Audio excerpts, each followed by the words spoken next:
Well, it's Delegate up here for our weekly update, and just like last year, I'll be sending out updates every week of what's going on down here in Annapolis. The legislative session just began last week, so we're into our second full week.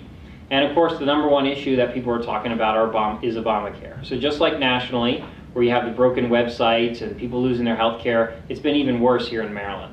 So in the state of Maryland, they wanted to be a cheerleader for Obamacare. And that meant they were going to set up their own exchange. The federal government actually sent over $100 million in taxpayers' money. So between people in Maryland paying taxes into this system and federal taxpayer money, like I said, there's been over $100 million setting up this exchange and the navigators and everything else. And what's happened has been a complete disaster. You've had the state expected 150,000 people to sign up for Obamacare. Unfortunately, only around 20,000 people even have gotten through the website as of now. And it's been a complete disaster, just to be frank about it. People have lost their health insurance, people's costs are rising, and many of us predicted this. We said, if you look at the DMV, do you really want to go there and have those people running your health insurance? I don't think so. So this week I've introduced one piece of legislation which would repeal the implementation of Obamacare here in Maryland.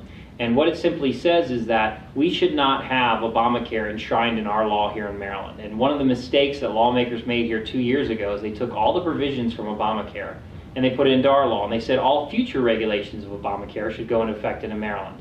I don't think it should be that way. First off, Maryland is its own sovereign state. We should make our own health care decision, what's best for our citizens, not what the federal government dictates to us. And second off, the law itself is so flawed that the president has tried to waive parts of it. And when he did that, we couldn't do it in Maryland because we had it into our law.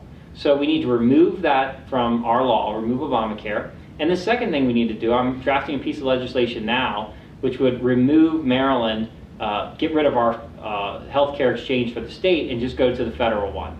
And why are we doing that? Because the state of Maryland has invested, like I said earlier, over $100 million into this broken website that doesn't work. And now they're telling us that maybe they'll have to rebuild the whole thing. I mean, that's just absurd, ridiculous. It's people can't sign up for their health care, and it's been a giant waste of taxpayer money. So we're better off at this point just cutting our losses and going to the federal exchange.